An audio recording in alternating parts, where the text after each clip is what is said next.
Well, hello there, Apple Bitties. This is your Apple Bite Written Writ Ralph talking to you straight from our show here, The Written Writ, a show where you and you get creative, have fun, and geek out. And of course, today we got a plethora. No, actually, we got two people here. we got Paul, and we got Will, and of course, DM Ray will be joining us in a little bit. He's running a little bit late, but I gotta say, well, I gotta say something first. One, go for it. I'm gonna contradict what you just said because 2's company and 3 is a crowd. So, Will, we're a crowd. We're a plethora, right? We are a crowd. Okay, so Hey, I love the word plethora. If I can use it, I'm gonna keep using it. Hey, if you've got more than you need, you can save a plethora. So, hey, we're good. It always bugs me out because I use the word plethora a lot, and people always look at me like. Speak of the devil, there is the Ray Man himself, DM Ray. Good evening, folks. Good to see you, Ray. Hey, You came in at the right time. good to meet you. I think You this are is the first time fashionably late. Well, I'd rather not be fashionable. I'd rather be on time. But But he's got his kick-ass cover behind him, which is awesome. Dude, look at that. Oh. So when do we start getting the books? well, we got a couple more things to check off on boxes. There's some lettering still to go, and a couple of pages are still getting colored. The goal is August, as we advertised on the Kickstarter. Right. We're still shooting for that. So I'm just happy. It's a really nice feeling, but also very relieving. There's this weird contrast of satisfaction, but like de-stressing. I don't want to say relief because that's not the right word, but finishing this mini series and having it a complete thing. I'm not thinking of next April because I've been releasing one issue every April. I'm not thinking of that specifically. Completely unrelated to fantasy, I've partnered up with 3. Have a good night. It's 9:37 here, but I have 3 stories I'm writing for other people. I've been hired accordingly, so I'm like they're short stories, and it's flattering that people have noticed me enough to not only consider me but take a chance on me, to put my name on their brand.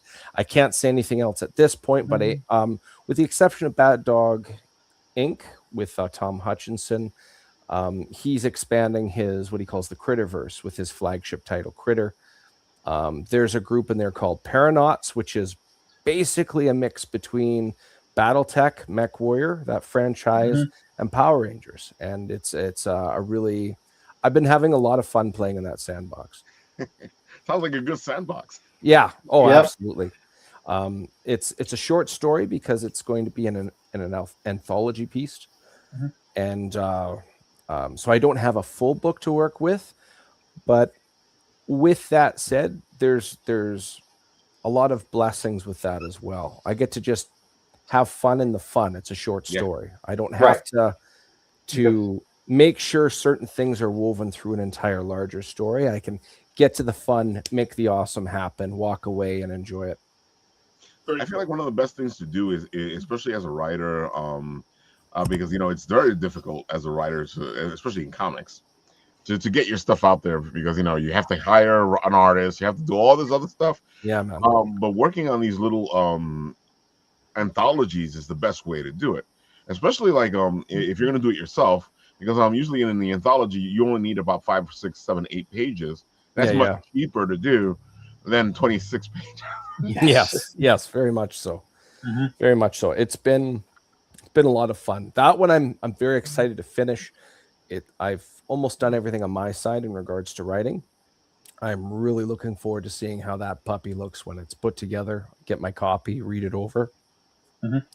I'm also looking forward to the other 2 stories.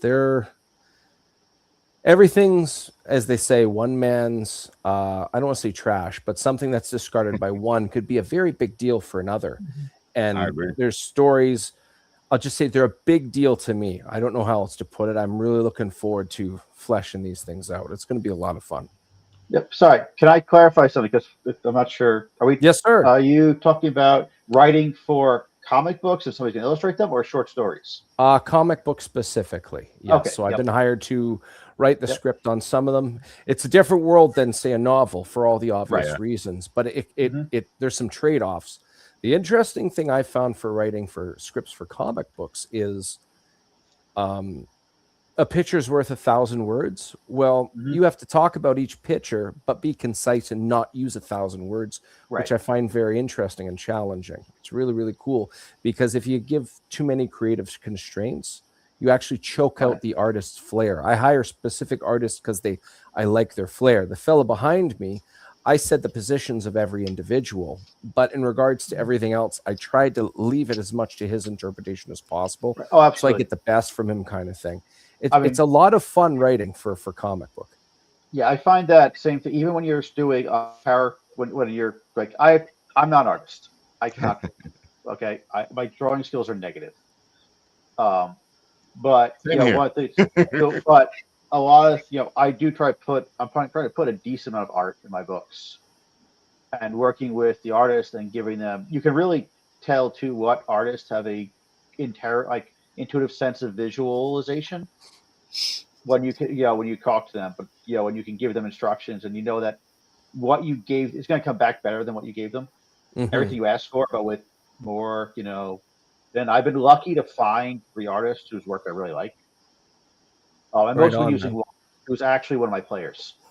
That's always a good thing. Yeah, I met them by Levy does amazing, very expressive, like character art, like dynamic character art. So I really love that. And then others, I've had some really good art, but that I've been able to get into the system. But yeah, it's a lot. It goes a lot of back and forth to get it right, to do it right, and get across. Yeah, I really hate arguing with the artist, and it's really bad when my wife starts saying, "We stop fighting with yourself." So it's just like, oh my god, I can respect that. As a writer, I'm already fighting with myself, so I could just imagine if I was the artist. that fight would be vicious. So honestly, it's a case where I do think having two perspectives improves it in a lot of ways. Yeah, two creative people. The collaboration. Yes. Improves it. There's times where I'm working on something and I really need to bounce it off to somebody. And the problem with writing sometimes is, as writers, we tend to be very on our own, very lonesome, very. And even when we have a chance to talk to other writers about what we're doing, we're always like, "Are you going to steal what I'm having?" Well, that is one of the advantages of writing role-playing books, because inherently it's a social activity, and the actually playing it with people is so insanely important. Oh, it is to get it right. But it also is great for creativity, because things come up all the time that you never thought of. And it's funny because, and I say this all the time on the show, I wouldn't be the writer I am today if it wasn't for roleplay, for D&D, for Vampire the Masquerade, because it brought out a level of creativity that I wasn't able to do without the roleplay. Right. So I completely agree with you. One thing I found personally in regards to that very dynamic you're talking about, I think specifically it's cool to flesh out a character and how they interact with the world. Yeah. But role playing for me allowed me to get that synergy between characters, that glue, to make it feel more natural as they interact with each other and their surroundings. That was the big one for me in role playing.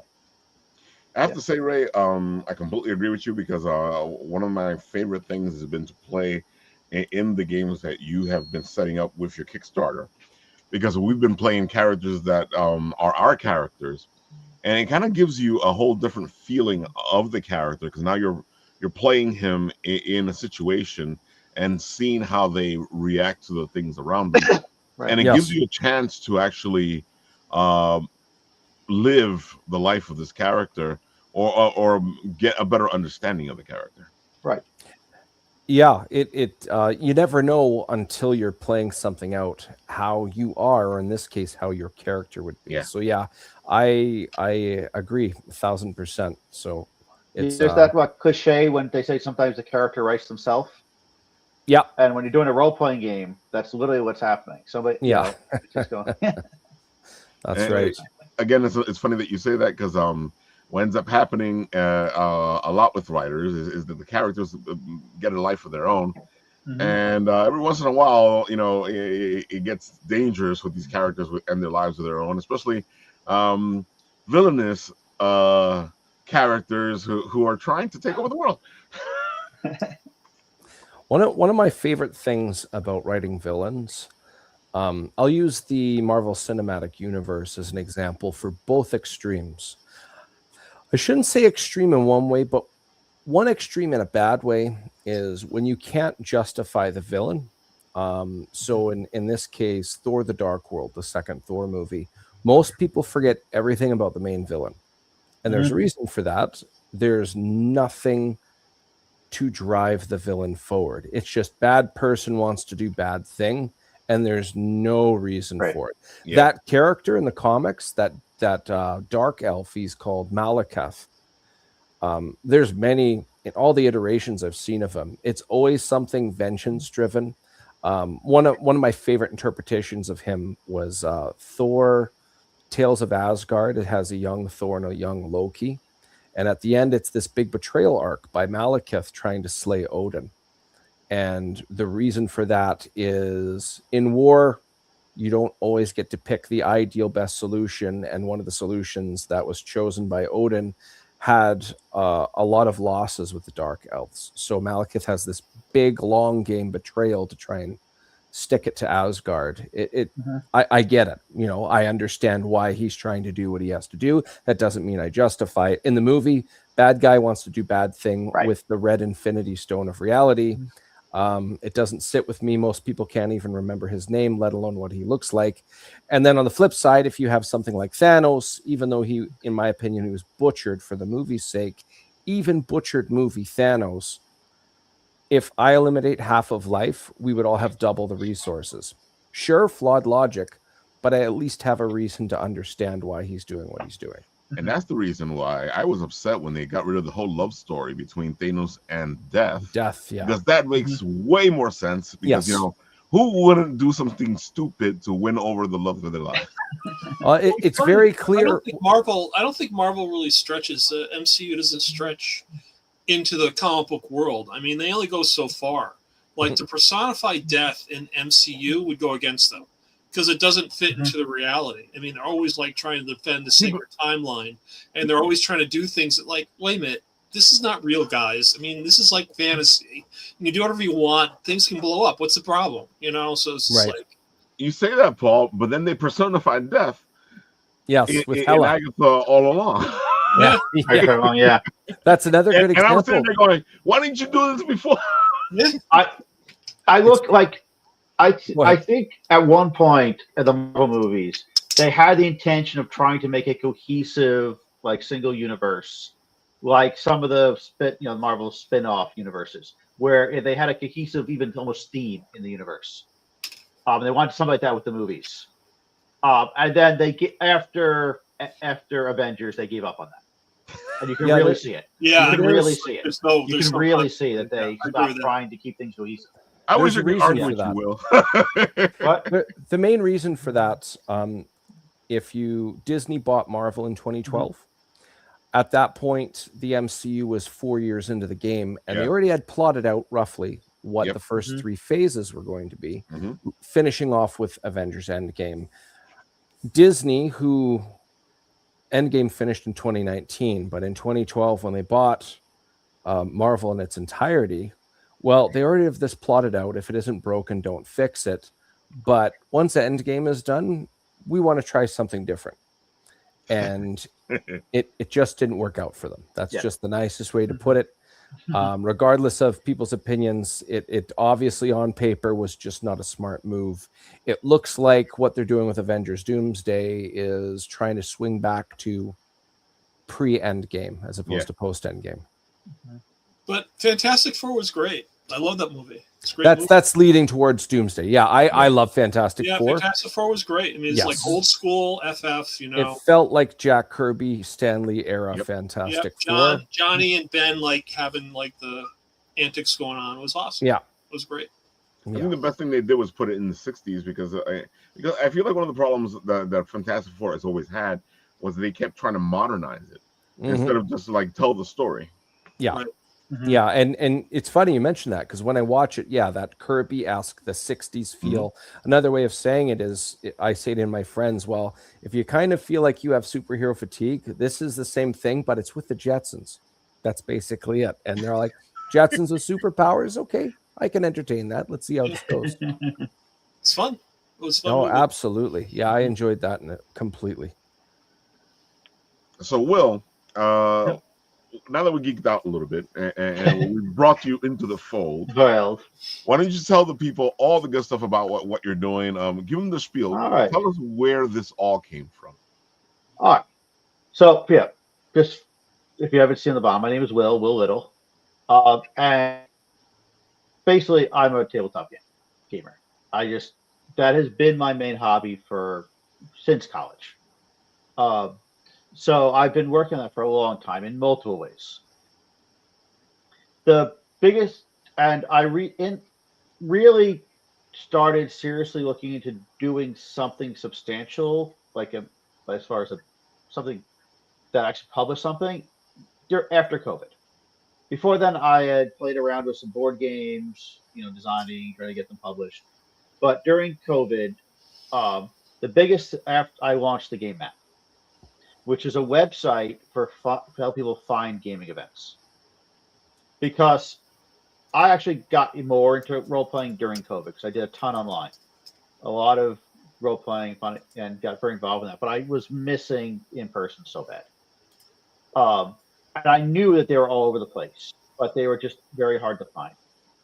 So I went and launched the Game Map, which is basically a nonprofit. I never intended to really make money off that, but it got me back involved in the scene, I guess, or got me involved with the conventions again. Got everybody. And last year, after I thought about and really wanted to do this for many years, I decided it's time to actually go publish books, actually put out a game. And so I started working on Glorious Fate. Now, the actual writing period for the Glorious Fate was actually very short. I started in September I put out the first draft in September last year, and officially published it 2 months ago. So because what it is really is distillation and of stuff I've been working on for forever. And then with that, I'm putting out settings and world books in which to use these very rules light narrative role playing game rules to have fun in these world books with settings, examples, a lot of information on there. We just pulled up the YouTube. I've started putting out some very short YouTube videos about how to use the game roleplay. Put them out there because the biggest thing that I don't know if any of you ever played Fate or heard of the game Fate. I don't think we have. It's an extremely unusual role-playing game as far as especially if you come from Dungeons & Dragons, which approaches from a very narrative, word-based direction. The most important thing on this character sheet are the words that I'm writing in the example right now. And I took that further. My biggest change is I actually wanted to go and cut out everything that I found was ever getting in the way during a game. Right. And distill without losing the essence or the game flow. But I just wrote 2 words on that character sheet, and I am more than halfway done with my character as far as finding Right on. So this is like an example here. So I'm writing. Okay, I want a character for my setting, Criminal Spirits. It's about speakeasies and magic and supernatural creatures. He's a haunted bartender. That's and that actually covers a lot in the game because the game is very word based. There's no separate skills. There's no skill checks. There's no stat. There's only The only stats are approaches about how you do things, not what you're doing. So being a haunted bartender tells you what he can do and what happens with what kind of actions he'll be getting up to during the game. What made you decide on the setting?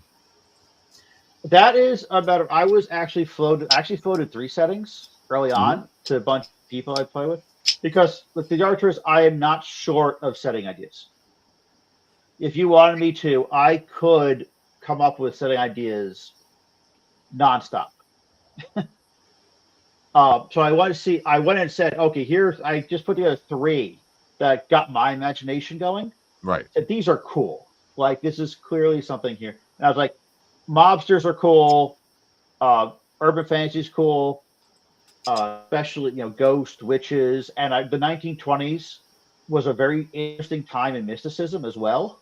Yeah. Like, a lot of weird stuff was coming to being believed and things. But you also still had all the old beliefs being brought over from Europe at the time that were still very fresh in people's minds. And there was a lot of spiritualism in the 20s. A ton of spiritualism in the 20s. Yeah. But there was new spiritualism, but there's also, like I said, still the old folk spiritualism. Exactly. That we don't really have. People don't think about much, but it was very prevalent. Yeah, a lot of that has stayed back there with it, or even if it's around now, is not as big as it was back then. Yep. So it was a place you have a lot of interesting, I thought, new ideas and interactions and character types. I love it because, like I was saying, I love noir. So as soon as I saw this, I was like, okay, right down my alley. Yep. And that honestly is what I found. By far the easiest part of writing all of my books, everything I'm working on in that setting, is writing really interesting characters. Like, the characters in this setting, more than any other I've worked with, just jump off the page. Like, you think, I start and I don't stop writing for like 5 paragraphs, which is frankly too long for a NPC in an RPG. So I have to go with maybe long for an NPC, but for our story. Yeah. So, and I also like to run very improv focused games with honestly relatively little preparation, because I find games run better when you're not over prepared. And my system is designed to encourage that level of play, where literally, if you want to create something up in the middle of the game, it's just 1 sentence on a index card, and you've got a character. So I like that. It sounds like a simple way to play, and also gets you playing really quickly. Yes, but you're playing quick. And again, I try to make sure nothing will slow you down during play. That when you're in the groove, nothing gets in your way. That's what's streamlined in that way, so that once you're in the groove and you're actually got the role playing going, you got the talk and the action and thing. Nothing makes you stop. That is honestly my big problem with Dungeons and Dragons and all its variants that came off of it, except original. Except the very first Dungeons and Dragons. The original D&D is actually, in my opinion, an amazing RPG. But with some major flaws, let me be clear. But this was the first, right? But I do find I have trouble playing Dungeons and Dragons now, because every time I actually regret getting into. I regret the fights. I feel that they make the game less enjoyable in many ways. And I've run Dungeons and Dragons. I ran a 7-year Dungeons and Dragons campaign. In 5th edition, right when it came out. But I just find I want less and less. I feel you, because I've gotten in trouble before DMing, where I'll play a little loose with the rules, especially when it comes to like especially if the role play and the story is getting deep. Every once in a while you're like, okay, let's just continue down this way. But somebody's always like, hey, where's the fighting? Yep. Well, one of the things that crystallized in my head was a game called Masks. I don't know if any of you ever heard of Masks either. I don't think I've ever heard of Masks. Mask is in my head. It's one of the three best written games I think I've ever played. It's a very specific game. It does one thing and one thing only. It does teenage superheroes. That's Yeah. it. Nothing else works. But Mask also, some of the best fights I've ever been in Masks, I've ever played an RPG were in Masks. And Mask has exactly one rule for combat. The only thing that happens in Mask is you take a powerful blow. Right. Everything else is handled completely narratively. And yet it works really, really well. You're going back through some of my old things here, yeah, from Yeah, but it's all up those interesting. stuff. Yep. There's some old pictures I took from different places. That was down in Philadelphia. It's But yeah. completely interesting, though. So that really made it, crystallize in my head that Mhm. you don't need a lot of rules to make really exciting combat. And in fact, often it gets in the way to be tracking numbers. I've seen that meme on a D&D meme where it was spent 30 seconds describing a 3-week voyage. Yep. And then on the flip side, spent 3 weeks discussing a 30-second combat scenario. Yeah. And to me, that takes most of the drama out of it. It does Yeah, I slow get it that. down, especially when the mathematics of the fight get in there. Right.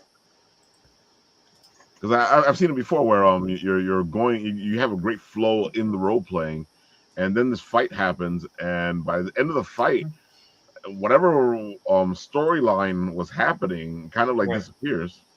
Because one of the things that really makes it separate from like writing, when you write, the fight is a character defining moment. Yeah.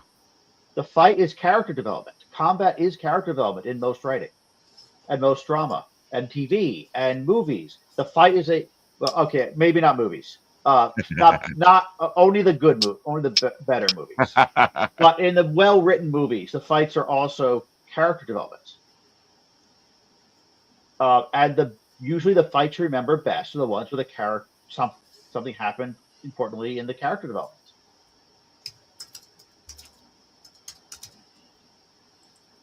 And Dungeons and Dragons, especially after like early editions, forgot that they treated combat as a board game. Yeah.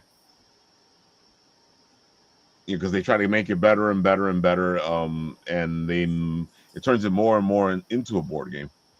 Mm-hmm. Yeah, I know. I think that's what I like when we're playing with our pal in DM Ray's little thing, because he just makes it fun. Michael. Michael. Yes, Michael Towson. Yeah. What game are you playing? Well, usually we play one shots with him. He usually uses whatever the most current D&D edition there is. So right now he's using 2024. Right. Any DM, you need the balance. You need the narrative balance. You need the combat balance. You have to understand, even in combat, not even just balance of combat, but balance of when to force an end of combat. Yes. Great example of that is if you and a buddy are engaging in a dozen goblins and 3 of them are left, they're obviously cowards. They're obviously going to run. You don't need to fight that one out to the death. Those type of things. I have strong opinions, and if you're willing to do it, I can easily talk 5 or 50 minutes about this. I hear you. But just to finish what I was saying with Mike Towson, he has a really good balance that works to complement D&D system, which come for a one shot. It's a great end product. It's a good time. Yep. So first of all, the original Dungeons & Dragons had morale rules, and they were mechanically it was mechanically the original Dungeons & Dragons had real problems, but conceptually it had so many good ideas that they dropped in later editions. Now, I based my game on Fate, and one of the things that made Fate really great for telling stories is the concept of the concession. it is not expected a fight in Fate goes to the death. Eventually, people in the fight should start conceding. Right. And basically, it's a negotiation about what happens at the end of the fight, based on how badly or well things are going for different characters. And I use this all the time. It's a great effect thing, especially for time-limited one-shots. But it also, everybody enjoys it because it gives all the players a hand in crafting the story again. They don't feel like you're taking control from them. They feel like you're giving control to them. And it improves, but you're improving the pacing for everybody. Because also, if they're bored, they're more likely to be willing to concede or accept a concession from an opponent. So it's a self-regulating thing. If the fight's going awesome, everybody's happy, everybody's engaged. It's like they want this to go on all session, then nobody's conceding. I gotta say, like, recently I was playing with a group, and I had a player who they like fighting. They enjoy the fight, and they would get really descriptive on what their character was doing in the fight. So it made me have to pivot a bit and learn how to bring combat into the game in a different way, because the character would be like, I run across, I slash their Achilles heels. Now, the game itself, D&D doesn't account for these types of injuries. So now as a DM, you got to figure out how you're going to account for this, and it makes it more dramatic now, because now this villain has to keep in mind that he has this injury and fight in a different way. Yep. And I feel like it actually brought more to the game because of it. And a lot of indie role-playing games have that kind of thing built into them. The one I base mine off, Fate does. It has exceptionally a lot of my favorite games all have that kind of stuff built into them. And it really does. I like where you're coming across, and it looks like you're in the right place, because I know Daggerfall is more about the role playing. Daggerfall is very interesting, actually. I got to play it with actually some of the Daggerfall development team. Not the writers, but some of the developer team on there. And I was very impressed. I was very impressed. And their biggest departure is their initiative system, which ran very well with a good GM. I do see it. So that's, you got that. It puts a lot of burden on the GM, but works very well when you. I don't know if you played it yet. Have you played the Daggerfall initiative? I've read a lot about it. I haven't had a chance to play it yet. The thing that really makes it different is you don't know when turns will end. You don't know when the players will lose control and the game master is going to have the enemies go. It's randomly determined, so it makes for a very different experience. You can't strategize the way you can strategize, but you can't be sure if you even get how you get to go. But it does require the game master to manage the table effectively. That when I was reading the rules and reading that came across really well. The DM has to stay on top of the game. Well, half of game master running a game is managing the players. Yeah, it's the biggest skill probably in running a game. Is keeping the players engaged, reading the players. We were talking before the start about online versus offline. And that's one of the places where online is harder to run a game in. It's a lot harder to manage a large group in a chat than it is on that table in person. I can see that. Yeah. That's why, like, when we're playing with Michael, it bugs me out because he's able to because when we play with him, it's live and it's streaming, and but he's able to stay in control of the party. He's able to all the stuff that you're saying. He's able to do, and because I've been in some games where the DM just loses control and it just turns out into more of a hangout. One of the things with Michael I've noticed, and this should apply to all GMs, is the fact that his modules he has overly prepared. When I say Yeah. overly, that doesn't mean he brings the over preparedness, but he's ready because he's done these one shots so many times. It feels very natural, but for him, he's done it a bunch of times. So the repetition really gives him that advantage to ensure a good time with the players buying in. Yep. I find actually the important thing is to fake it Yes. as an Yeah, I improv. agree. Like improv is so important. Yes. GMs who actually believe they can prepare for a game are first all wrong, and secondly, usually means they're bad at it because they're going to try to they have already thought how things are going to go, and they want things to go that way. Yeah, they railroad, that as really, they say. They railroad, but they also Yeah. or ignore or like punish actions that like just because they were not ready for them. Right. So that's again why the longer I've run games, the more I've gone towards rule-light improv games. The more I've really, got games where you can just make stuff up in the moment. Yeah. Paul, do you play role-playing games a lot? I used to. Right now, I'm kind of consumed with other things, but yeah, I play D&D with my kids. Just the story you're referring to, Will, actually go back to when I was in college and my roommate wanted to be a dungeon master. I said, "Sure, I'll play with you." So he actually, threw me into a situation. Literally within 20 minutes, I was caught in a castle. I was in a Velcro suit attached to a Velcro board, and I died. I said, "Bill, this is not the way to go, man." Okay. I mean, I was like, "There's nothing going on. I know you constructed this great Velcro suit, but I'm sorry, man. I'm not having fun right now." Maybe he Sounds misunderstood more like what a dungeon Cthulhu master setting. means. Exactly. In that case, yeah. Yeah, I think he really wanted to play God. Was really what he wanted to do. So. It sounds like a very Cthulhu-esque type of setting. You wake up and you die. The end. Yeah, that's basically it. I was in Velcro on a Velcro board, couldn't move, dead. Okay.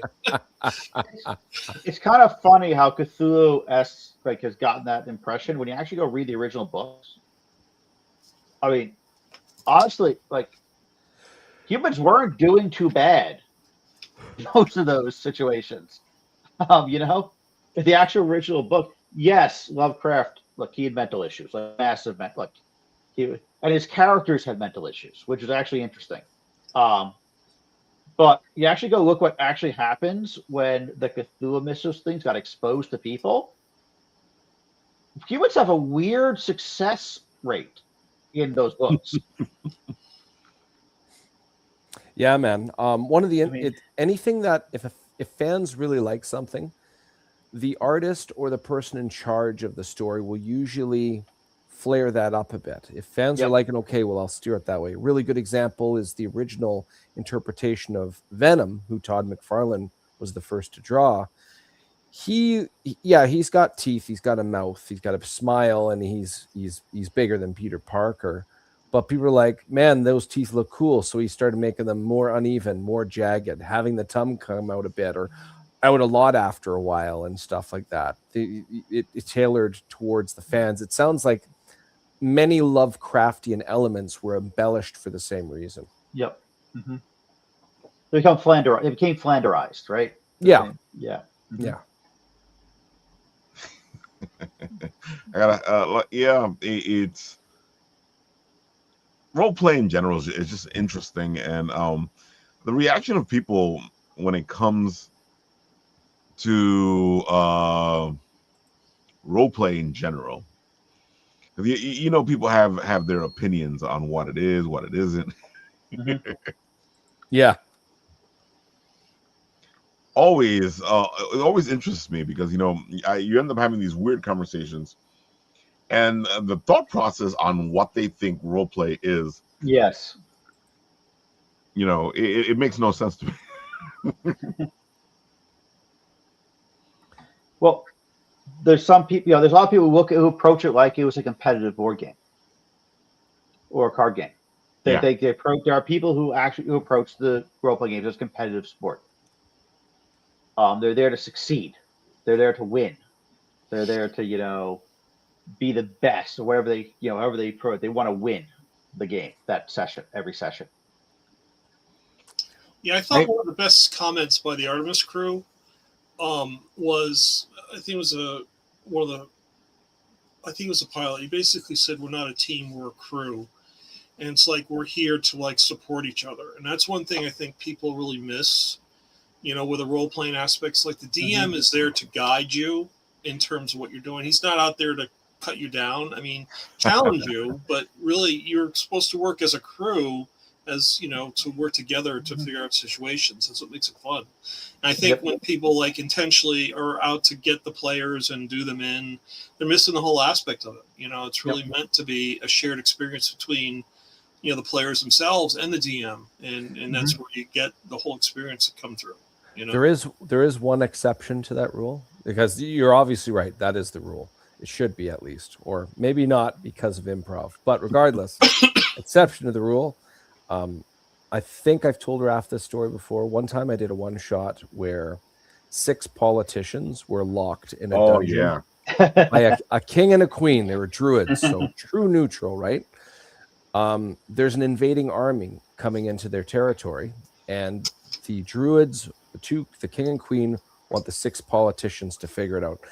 There's 3 different parties that the politicians all belong to. They were not evenly distributed, and each party had a different opinion of where to put a specific artifact that would have an influence on the realm and aid in defenses.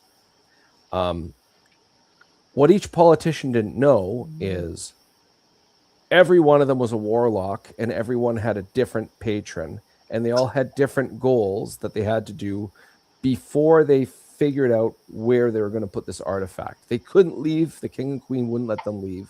They're powerful druids, so their entrance was sealed off. They couldn't get out. And one guy was looking for a vampire, was told one of the other 5 politicians was a vampire. One guy was actually working for the invading country. So by any means necessary, try and get the artifact put in a specific area where it would be utilized the least and the weakest advantage. And there was the weirdest thing about it, everybody mistrust each other, even on allied political parties. And all chaos broke. It was supposed to be a one-shot. They were having so much fun, and there was combat and not combat for all the obvious reasons already stated. It became a 2-shot simply because they couldn't figure things out. By the end of it, 2 of them were pretty much like almost dead. They go into hiding in this dungeon. There's the 4 left, and they're in a standoff. If we all agree on this thing, we can stop fighting, right? We have majority. Let's agree on it. Okay. And then that ended it. The 2 people in hiding came out, and they all left on their own fruition. That's fun. Nobody was working together until that very last moment. Yeah. That's an experimentation in people. Oh, it was delicious. But it was still a cooperative game, though. That's that's right. People had goals, but they were all there to tell a story. They realized that they were, playing their characters, not trying to, points. And the game master also especially was there to make the story go well. It's one of the things I've never understood is somebody who gets into a game and they're trying to disrupt the game and not play the game, and you're like, dude, I know your character's a loner, but loner characters work with other characters. They find a reason to work with them. Yeah, it's that classic. It's what my character would do to justify being a jerk. I've just recently I've been able to put that into words better because everybody understands that, but it's not really. It's when an individual hides behind a virtue to justify being a jerk. That's what it is. They hide behind, well, I'm doing a good thing, right? So now it's okay. Yeah, no, that's not how this goes. Yep. You can't hide behind that virtue to make this game more difficult.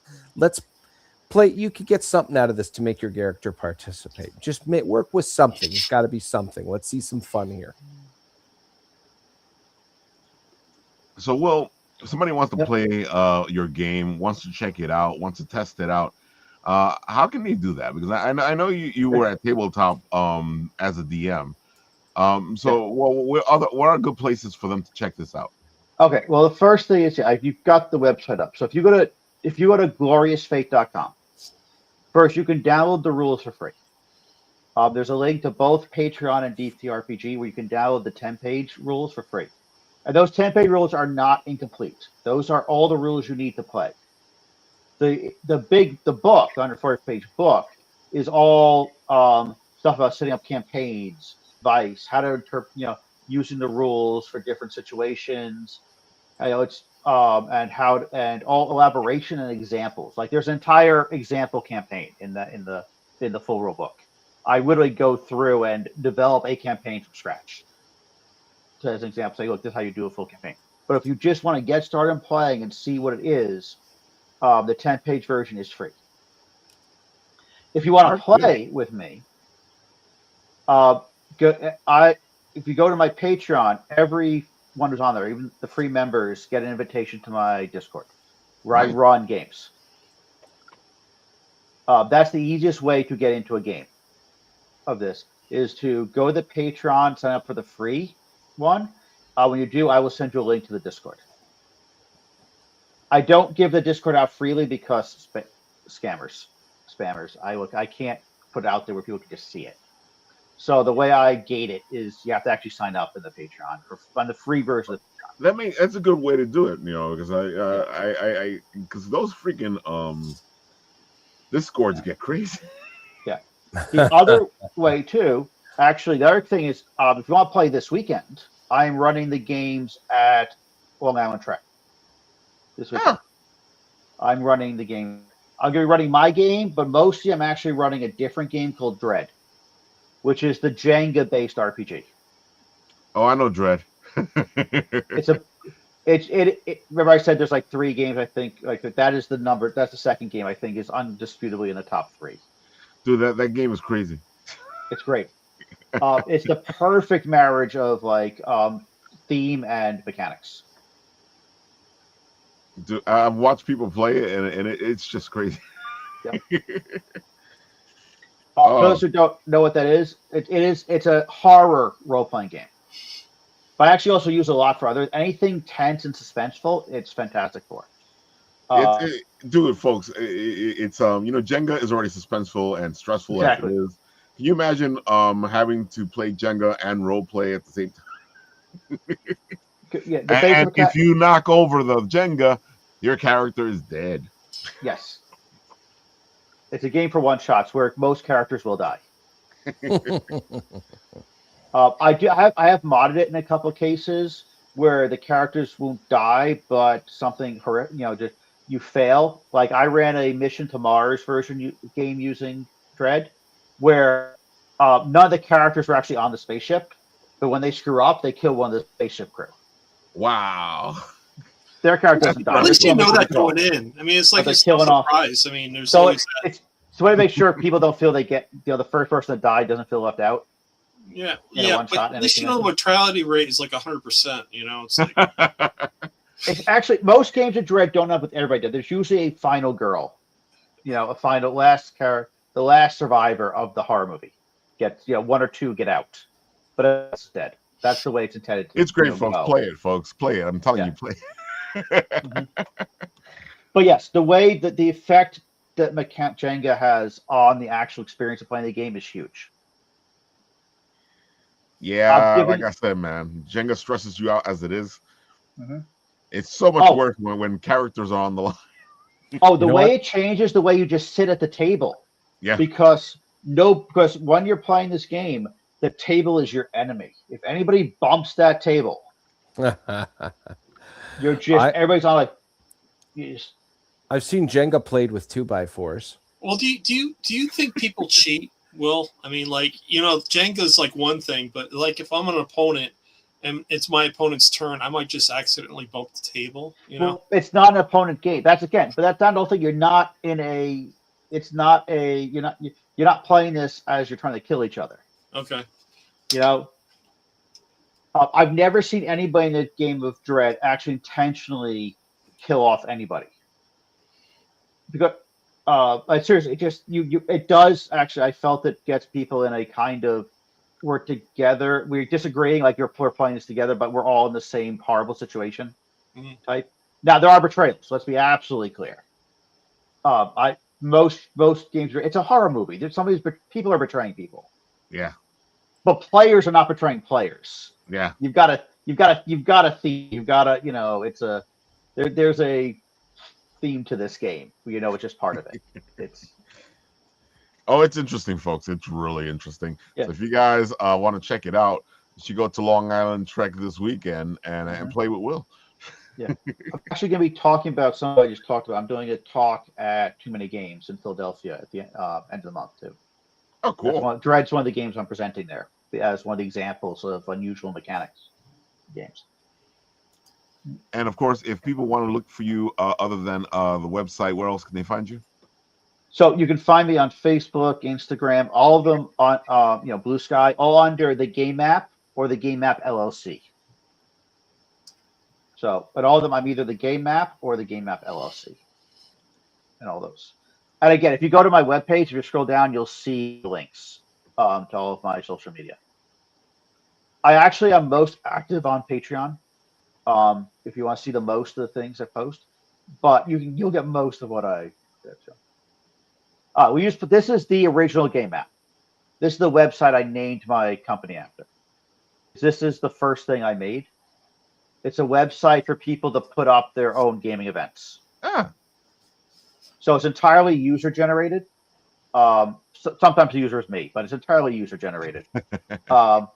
So you put your whatever events you've got going on, and then you can just go and see what's happening. That's a pretty good idea. Right on. And of course, there's the trick. It is mostly Long Island based right now. I've tried, and I had temporary success occasionally getting it off the island, like to New Jersey, New York City. But the most consistent users have always been on Long Island. I was very ambitious. If you see, I put it back in the entire U.S. Yeah, I saw the map. Yeah, but in practice, recently it's been Long Island.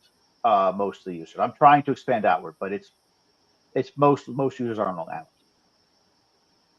Love it, love it, love it. Great idea. I like the fact that you're constantly thinking and moving forward because, you can't stay still, folks.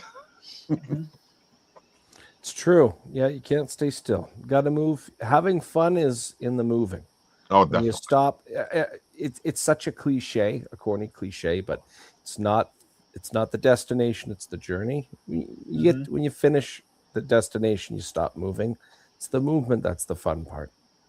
Yep. Sometimes it's like a carnival, and it's just as scary as it is exciting, but it's still exciting. Yep. Yep. When you're done, you get that moment of yes. Yep. Oh, then you need to keep. Then you need to move again. Yeah. Then it's time to move again. Yep. Very much so.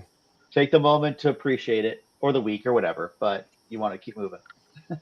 Speaking of time, Paul, why don't you tell the people who you are, all the good stuff. Awesome. So Time Enforcers episode 2 is coming out as a comic book to start. We have a pre-launch for a Kickstarter going on right now. Close to 60 followers on the Kickstarter. Right on. But we're also doing a Facebook, Instagram ad campaign, which is doing really well. So I'm pretty excited about that. So you can sign up and get a free digital copy of the preview edition. And then if you go to the next page, actually we're giving away, well, not giving away, but for $5, you can buy into the Time Enforcer Secret Circle. And I have the first card here. There's actually 2 cards that we're offering. One is a dossier card of Amelia, and the other is a dossier card of Nick. And those will be included if you sponsor our tiers on the Kickstarter launch. And then you'll get these 2 cards if you buy them for $5 on the campaign. So it's kind of cool. It's got information about the character on the front, and it's got this really cool Time Enforcer Secret Circle logo on the back. Dude, I really like calling it a dossier card because it's very clear what the card is.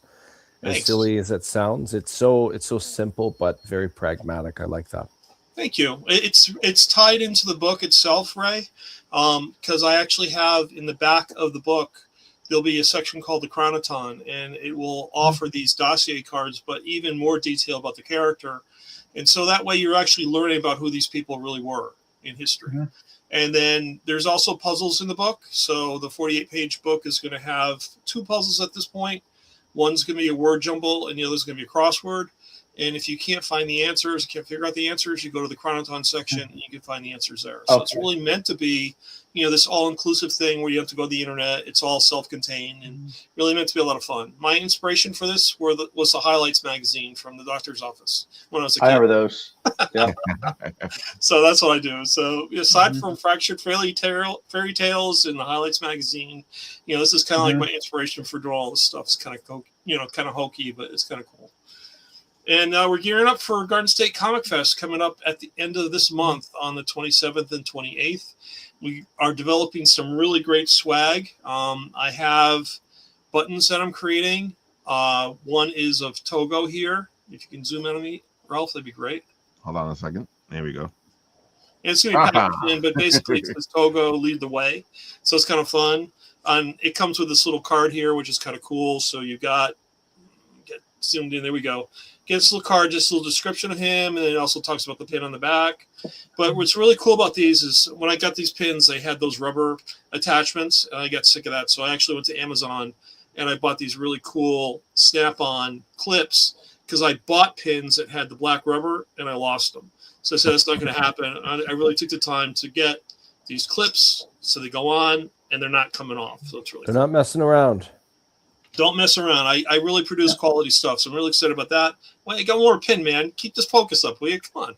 You got more pins? Come on, I got one more pin to show off. Yeah, I got Amelia Earhart. She's all Moxie, so it's kind of cool. So she's fun, too. And we'll have 6 pins available. We're actually doing all the characters from the episode. So we'll have a Nick pin. We'll have a Maisie pin. We'll have a, who else we got? Maisie, Nick, Chronolith, and what's the last one? Amelia, who am I missing? Amelia, Nick. Sorry, I'm getting tired. Amelia, Nick, Maisie, Togo, Chronolith, and there's 6. I can't remember what the 6th one is. I'll figure it out. Anyway, but yeah, I'll have 6 pins total. We'll have those available. We're going to have our VIP cards available as well. So not only can you get them through the Facebook ad campaign, but you'll be able to purchase packs of the 2 cards. So if you purchase the packs of the 2 cards at the table, you'll be automatically registered into the Secret Circle. And the Secret Circle is going to allow you membership to our Discord channel. I'm really trying to build a community there.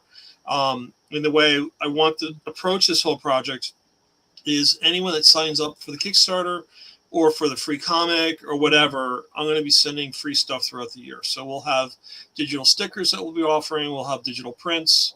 If I get adventurous and things really take off, I'll order some, offer some free print stuff as well.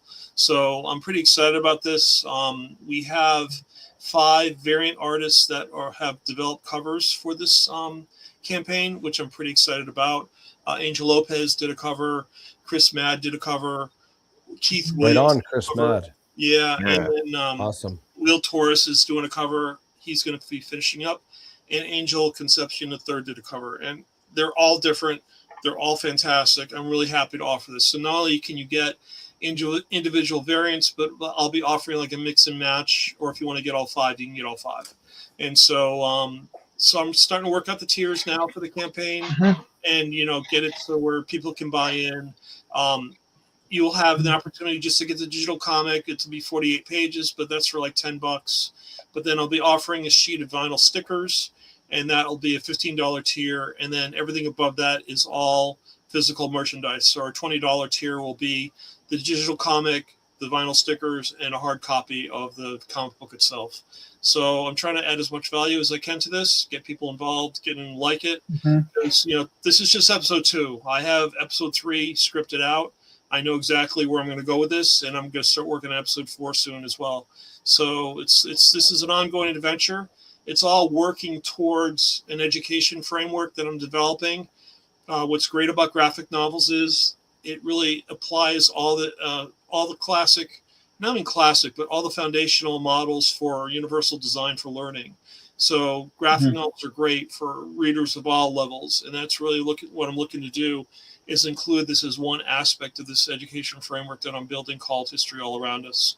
And this will be offered to kids like in 5th to 10th grade, and really trying to build this curriculum so that I can make this, a worthwhile experience for kids who want to learn history in school.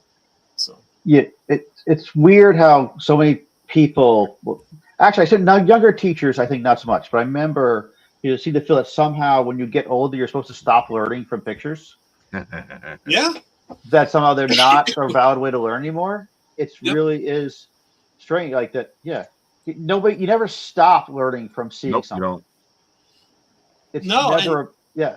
because it's really multi-sensory when you get right down to it. I mean, if you read a book, which is important because it involves your imagination, right? But when you start seeing a book that with word balloons and with photos or illustrations, whatever they may be, you now start to take in multi-sensory, make it a fully multi-sensory experience. And that's where you start seeing synapses firing in the brain.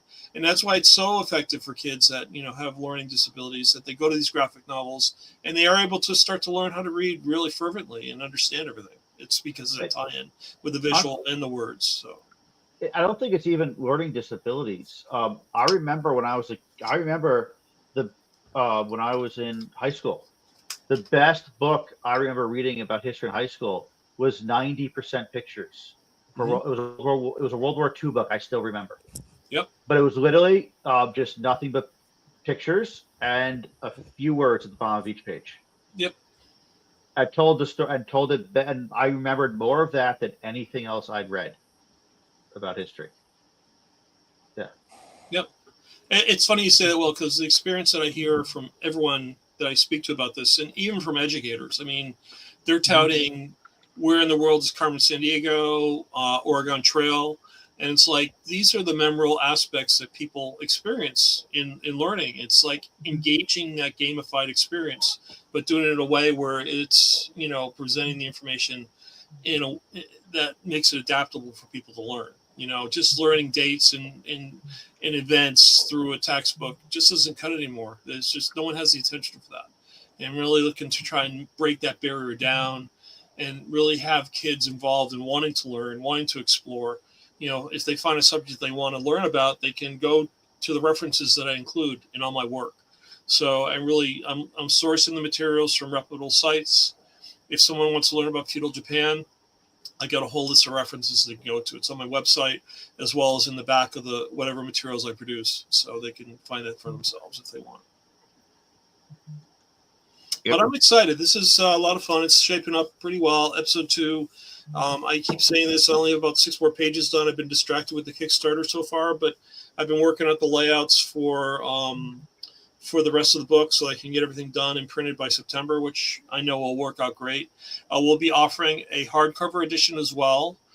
With that, we're going to be featuring a gallery of art that I commissioned over the past year and a half from the different Comic-Cons I attended. I'll be featuring artists that interpreted my characters in the game, and I'll be including their art along with their bio, like a 25-word bio, as well as their link to their social media sites, because I really feel that, you know, giving back to the community where I am drawing from is really important to promote these people. So look and make this as an opportunity for them as well. It also could be a really cool autograph book. So I have like Keith Williams, I got V. Ken Marion, I got Scott Hanna, I got several illustrations by Keith Williams. So it's just, there's a lot of opportunities for people to get involved and make it more than just a comic, you know, and actually make this almost like an autograph volume for them as well. So. I love how interactive all this stuff is, you know, and you try to keep it interactive, you know, whether it's the comic book or the video game or the history stuff in the school, you're constantly trying to keep it in an interactive sort of way. Yeah, it's real important. I mean, I think, you know, they keep talking about screen time, and I keep seeing the screen time for toddlers going up. It's like, good gravy. You know, 3 and 4-year-olds on iPads, and that's their experience. I relate this story different times, but I was watching News 12 like a few weeks ago, and it was talking about a teacher who saves a kid with a Heimlich maneuver during a classroom experience, and thank God for that. She was able to help the kid. But on the B-roll footage, they're showing this kid at a desk with headphones on, looking at a computer, totally isolated. I don't know if he was taking a test. I don't get the impression he was taking a test. I think he was learning, you know, something. And it's just like, good gravy. Why don't you just be home and do this on your own instead of like getting into, you know, a conversation with other students around you, which is what I did as a kid. I mean, we worked with each other. You know, we had our alone time where we had to like focus on things, but even then it was like at a desk writing something down. It wasn't like sitting in a cubicle totally isolated like an isolation tank. You know, it's just, I don't get it. I really don't. It's like we're trying to isolate people and not have this interaction where you can discuss ideas and not want to, I don't know. It really frustrated me. I saw that. Yeah. It's really disheartening. So. Well, it's a tough thing with there's the balance of, I mean, I got 3 kids of my own, and there are times, man, I could use a break, especially when my oldest one is almost 10. My youngest one is 31 months younger than that. And there was a time when all of them go back 5+ years. It was tough. It's tempting to say, here's the widget. Now I can breathe for a minute. It's understandable how people get themselves into this position, but when you consider it, it's slight, but it's still significant enough to note. Autism jumps if kids are subjected to screens a lot before the age of 2. Yep. If the kid won't stop crying, here's the iPad. Okay, mommy needs a bit of a rest here. It's very tough to avoid that temptation. Yep. But if you got some type of game plan, I mean, 2 doesn't necessarily apply here, but at earlier ages, having something that is engaging, like you're saying, and not just, last year it was a buzzword, brain rot.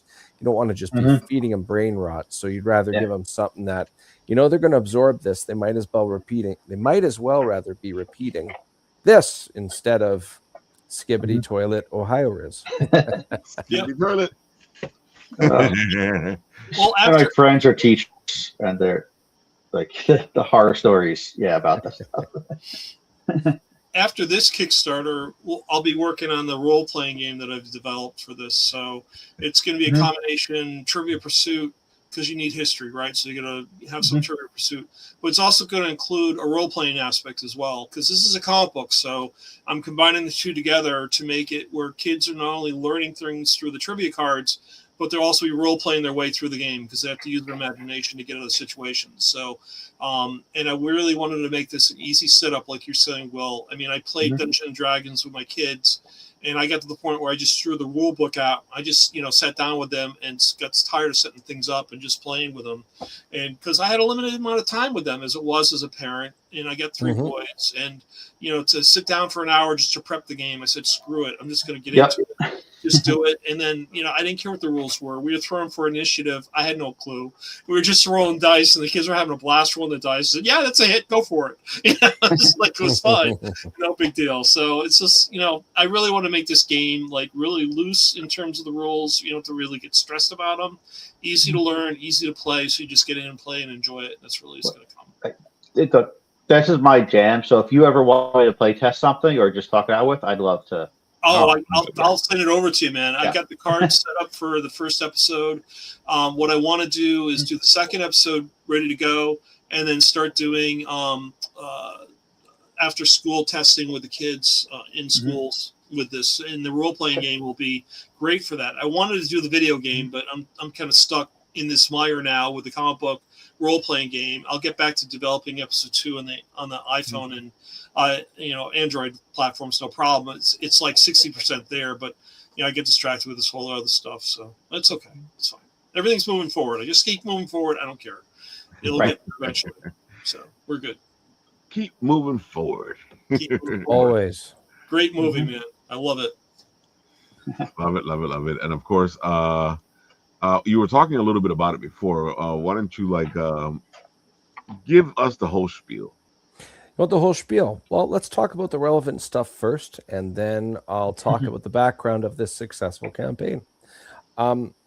Long story short, we're open for a little bit longer for late pledges. The one in particular, we do have an opening tier where you can buy in and hire professional dungeon master Michael Towson to facilitate a one-shot.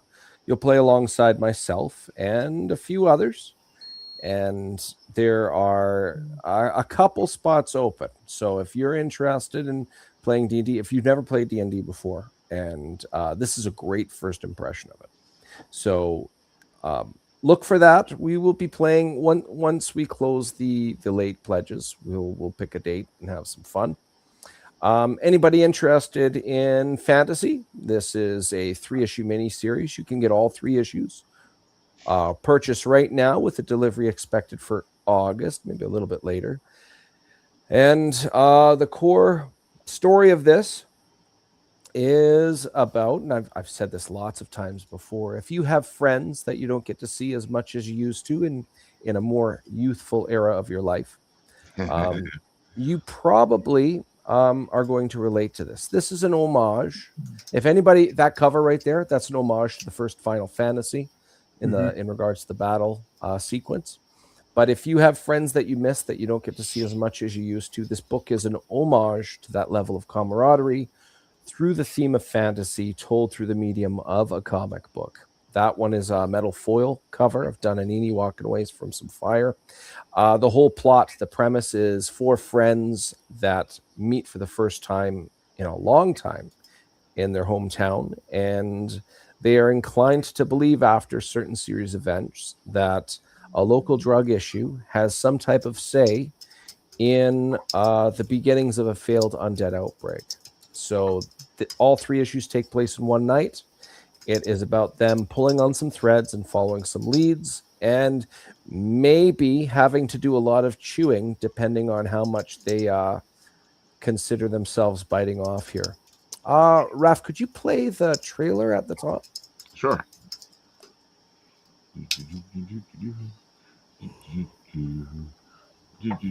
Look at all these beautiful covers. Many beautiful covers there. Many talented artists. I love this video you did, Ray. It's awesome.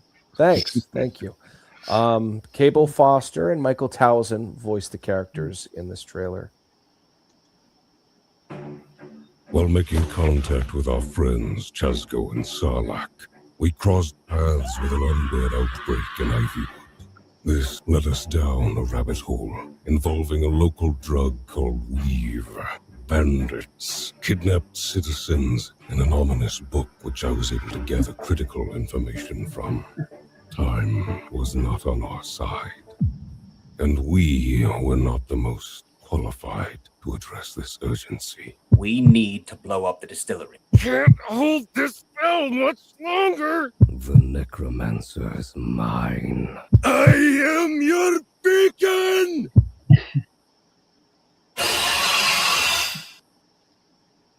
And a jump scare at the end. Yes, I love this. Love the monster. So by the start of issue 3, which this campaign was about, all 4 friends, they're kind of behind the 8 ball. They've been playing catch up in regards to all of these details. And right at the start of this final issue, they find some critical information through that book mentioned in the trailer. Basically, there's a curse that's going to be set on their hometown by sunrise. They have a handful of hours left. They don't even have enough time to go and get help or support. These are not the toughest individuals in the realm, and they are definitely out of their league. But they're in a scenario, if they do nothing, they'll never be able to look at themselves in the mirror again. So this boils down to, are these fellas, are they too exhausted by the end of this night? Are they lucky enough to pull off a win? This is a matter of just seeing where the chips lie and where the dust settles by the time we're done with this. Love it, love it, love it, folks. If you like your D&D, this is right up your alley. Yep. How'd you get inspired to start the story? This is based off of the first homebrew campaign I ever ran over 15 years ago. The main difference is I took out the characters that the players are playing as, and I injected in my own. Okay. Cool. Yep, I love that. It's great to see, because what ends up happening is you go live through this stuff and you never see it again. But it's great. You've been seeing it more often now, where either people make video games or they make comic books, and these campaigns get a second life. Yes. Yeah, well, because you put so much creativity into it already. Yeah. You know, it's so much. There's so much creativity put into these, over the course of months or years sometimes on these campaigns. Yeah. One of the best things about writing this story after the fact, for me, although it's a pseudo history, a fake history, it still happened like it was history, so I could just state the facts, quote unquote. It was just something that happened. Here's what happened. The new characters brought in different dynamics, of course, But it was I was surprised how well they gelled together, how well they synergized, how well they rubbed each other the wrong way in certain cases, and how well they interacted with their environment. I got the hiccups. Uh-oh. I was going to tell you, you should help out our pal Phil. Yes. Or at the halfway point. This is my publisher. Shout out to Philbo Publishing. Papa, if you like stories like Nobody with Bob Odenkirk, if you like stories like A History of Violence, and if you like stories like Gran Torino, take all of those 3 films with a twist that is not revealed yet. This is basically an old man versus the mafia. What else can you ask for? Like that, that's it in a nutshell. It's a good time. I've read the script to all 5 issues. I've read the first issue. This is issue 1 and 2. I guarantee you, if you're looking for something different, this is going to scratch that itch. And it's Father's Day right there around the corner. This is a perfect Father's Day gift. Yes, it's a great script, and I tell you, the artwork's amazing. And the other thing is, the story's just phenomenal. I mean, Phil did a great job with this. I've only read issue 1. I can't wait for issue 2. It's really cool. I'm actually in the same position. I met him at Bethpage Library, so I've right on. Issue. Phil's a great guy. Yeah. The ending is it's a good springboard for the last 4 issues. In fact, you reminded me that I need to reach out to him. I was talking about some stuff, and I need to get back in touch with him. Oh yeah, do that. He's a great guy. And folks, come on, this is a perfect Father's Day gift. Yes, pick it up. It's a great story. Both Ray and I have read the whole thing, and I have to say, this is a heartwarming tale of family, a relationship between a father and a son, and a lot of beautiful surprises. If you like Silver Age comics, this will be right up your alley. Yep. There's much to discuss after you're finished reading that first issue. Much to discuss. We are not going to spoil it, but I guarantee you're going to want to buy into this fun. As already stated, Father's Day is coming up. The reason that is so important here is this book is a tribute to Phil's late father. Phil wrote this story while his father was still alive. He speaks very highly of his father. He doesn't think his father's perfect, but in regards to being a father, paying the bills, doing the work that needed to get done for a family, he very much respected him for that. So his goal was to originally finish this for his father to read the end product instead of just the script. That unfortunately didn't work out the way he wanted, but he still wants to finish the course, get this done. If you have a mother or a father that you think highly of, Phil's trying to get this out of his system. Most artists, if they have art, one of my favorite things Raph ever told me once is never tick off a writer because he'll kill you 1,500 times in stories. And this is the opposite. Phil needs to get this exaltation out of his system. He's not even trying to make a profit. He's not trying to make money. He just wants to make this happen. Yes. Yeah, you're going to want to buy into this one. As folks, I hope you guys have enjoyed the beautiful day here with a lot of geek and role play talk and writing talk and creativity talk. Love the show when it gets all geeky and we have so much geekery. All right, folks, go check out Will. He will be at LI Trek this weekend, so you can actually see him in person. And actually, dude, the game he will be showcasing is a lot of fun. You might want to go check that out. Yeah. All right. Thank you. Yep. Yeah, I'm really looking forward to running it. I've enjoyed every time I've ever run a Game of Dread. Dude, every time I've watched it, it's been it's so entertaining. So. Yeah. I tell you, I want to try that Dread Jenga. That's awesome. That's what I'm talking about. Yeah, that's exactly what we're talking about. I think playing it while you're drunk could be working well too. If you want Nobody Survive, then that's a very short game. That'll be a very, very short role play. I've seen people play it like that too, and he's right. It's a very short game. Any last words before we go, guys?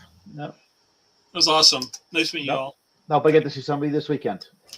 For sure. Yep. Just happy to be on, Raf. Thank you for the hospitality, and anybody watching, go check out these lovely fellas' stuff on the go right now. There's good stuff going on here. Great. Folks, these guys are great. Go check them out. I put all the links into the comment section so you can go check that out. On this show, when it ends, I press the button, and where